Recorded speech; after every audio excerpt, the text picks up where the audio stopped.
Welcome to the course on computer networks. In this video, we are going to talk about point-to-point protocol. Motivation for this topic is to know how to connect home PCs, laptops or LAN in our organization to the ISP servers which are the part of wide area network by using point-to-point serial link, as well as to know how it frames IP packets or datagrams using the data link layer protocol. Figure shows home PC is connected to the ISP by using point-to-point serial link, and ISP is connected to the wide area network. Here we are interested to know how ISP writes IP packets in the frames and send it over serial link. From OSI model point of view, we are interested to know how DLL supports for the internet services. Therefore, the goal for topic is to study the data link layer protocols for connecting home PCs, laptops, local area network to the ISP servers and understand how it carries out the framing, that is encapsulation of IP packet over point-to-point serial transmission lines, and how it supports for error control and flow control along with the authentication. Figure shows local area network in office is connected to the router in office. Router is connected to the ISP router, and ISP router is connected to the internet services provided by the wide area network. So here goal is how packets are encapsulated and sent over the serial point-to-point link. Before knowing how point-to-point protocol works, let us start with the development stages of this particular protocol. The first RFC was written in 1989. Then main PPP standard in 1990. Internet standard in 1994. And if we look at now point-to-point protocol for IP version, RFC was published in 2007. So all these RFCs are contributing in the development of point-to-point protocol. The recent RFCs of 2008 and 2013 are talking about the authentication protocol. There are three authentication protocol: PAP, CHAP and EAP. EAP is the most powerful and secured authentication protocol. Two RFCs are taken into consideration for the requirement of point-to-point protocol. These RFCs were published in 1989 and 1993. What requirement were proposed for this protocol? First was framing, how it will encapsulate network layer packets into the frames. Second was it should support for the multiple protocol at a network layer. Third requirement was it should provide error detection and not the error correction. Next requirement was both the parties should able to configure network addresses. Further was connection liveness. It indicates that protocol should able to detect the link failure. Then next requirement was the simplicity. This simplicity is related with the scalability, that this protocol should support in future to extend for forthcoming technologies. one of the important requirement where protocol should provide the authentication. Along with that, requirement was it should support the multiple lines, serial lines, parallel lines, synchronous, asynchronous and whatnot. And at last, transparency. It should accept any kind of the data in terms of their length. They were mentioned that this protocol will not provide flow control, error correction, multi-point links which are required for the LAN kind of configuration, no frame reordering at the destination, and no multiple receivers. Figure depicts that how point-to-point protocol is used. Point-to-point protocol is used to connect home computers to the servers of internet service provider using modem and dial-up telephone communication. So here in the figure we can see home PC is connected to the modem at our home. Modem is connected to the modem at the telephone office, and it is connected to the ISP router. And the second approach is LAN is connected to the office router, and office router is connected to the ISP router with the help of lease line. And these are the two approaches where nowadays we can get the connectivity. What features are supported by point-to-point protocol which is available in the market nowadays? This protocol is byte oriented. It uses the byte stuffing to protect the delimiters of the frame. Point-to-point protocol supports error detection by using cyclic redundancy code. This protocol is capable for address negotiation at the connection time.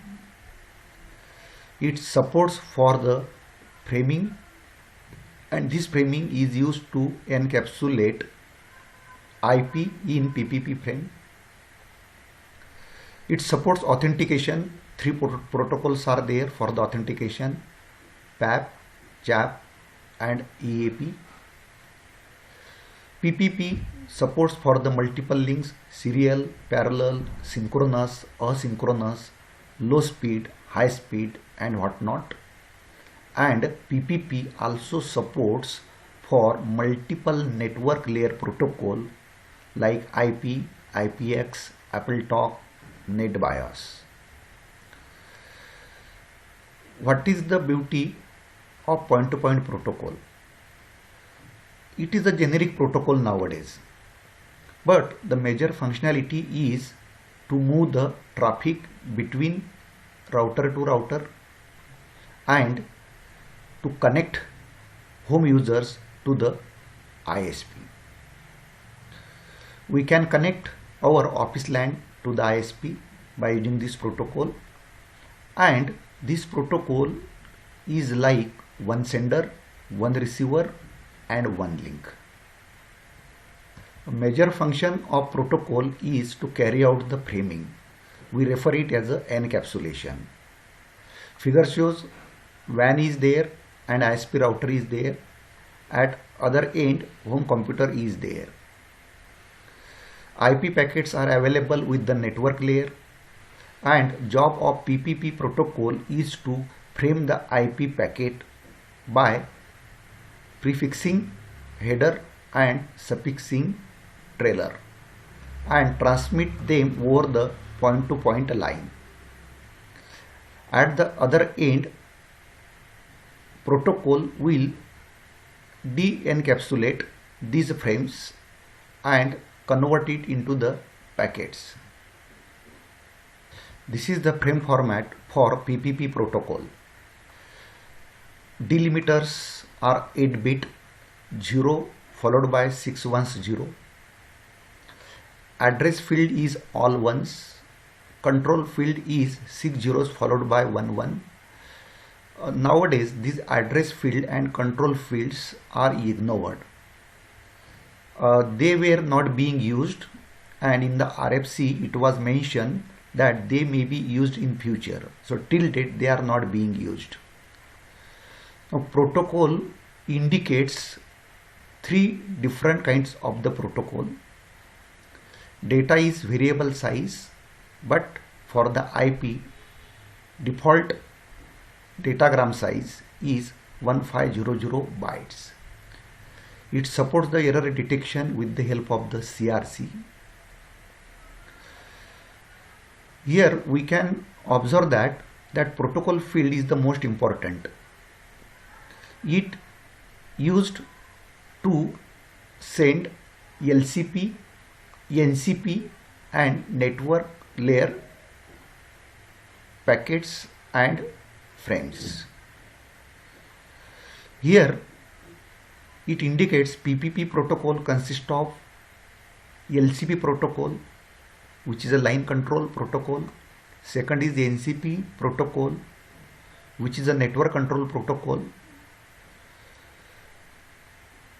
LCP protocol will bring up the line, and NCP protocol supports to configure the line to send the data of network layer protocols. So in this case, network control protocol is IPCP, which is IP control protocol, and this protocol will help to frame the IP packets at the data link layer.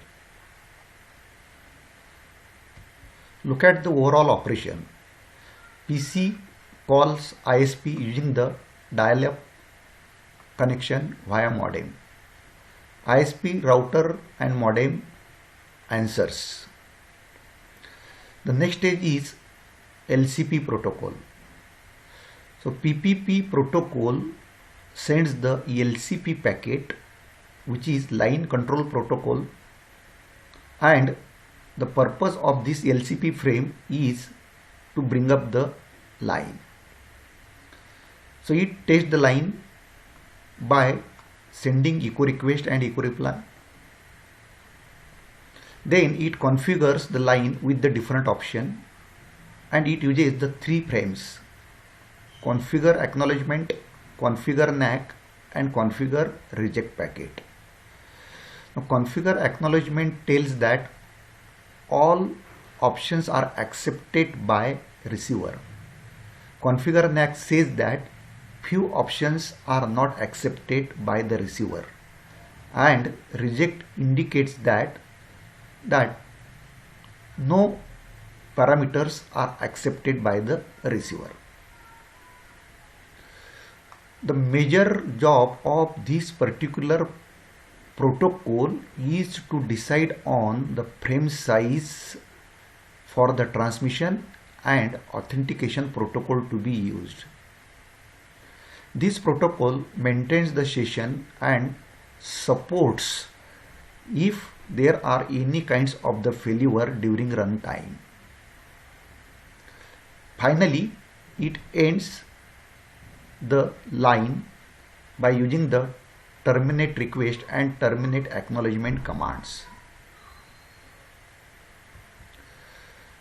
PPP protocol uses NCP frame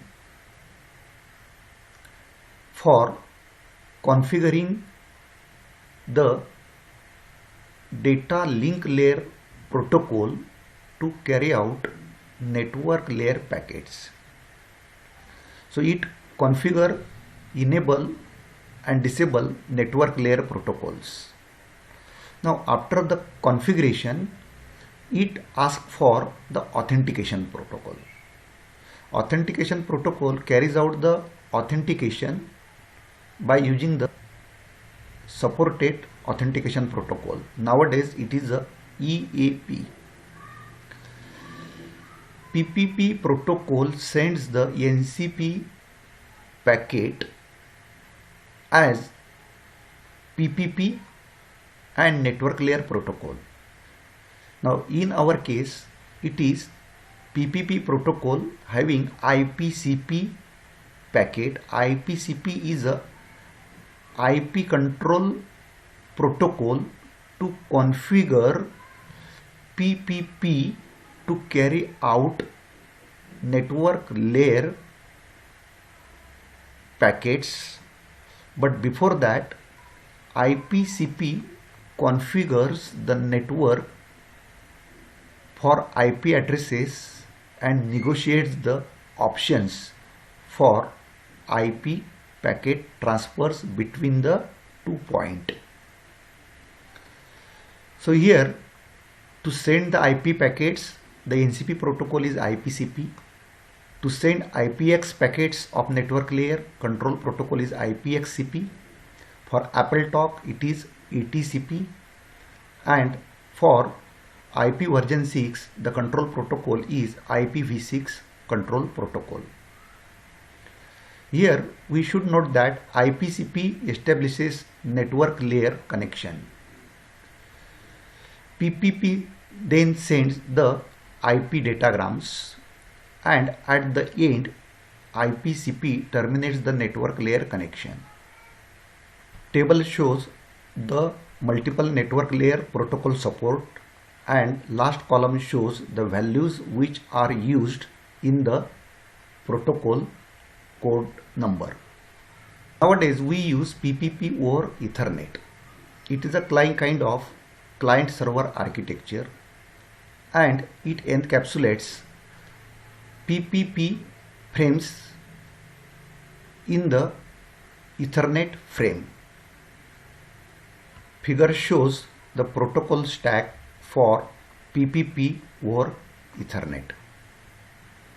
Nowadays it has replaced serial modem connections by providing Ethernet connectivity. It can be implemented for DSL lines, cable modems as well as Ethernet. Here table shows all the protocols which are used at the DLL by the different networks, and today's internet uses HDLC, PPP, MLPPP, PPP over Ethernet, PPP over ATM, PPP over frame relay. This is the overall protocol stack for internet today. So it shows at the backbone there is Gigabit Ethernet, SONET and ATM. These are the three ways to get internet access: telephone line by using DSL line, and the most popular is PPP over Ethernet. Thank you for watching this video.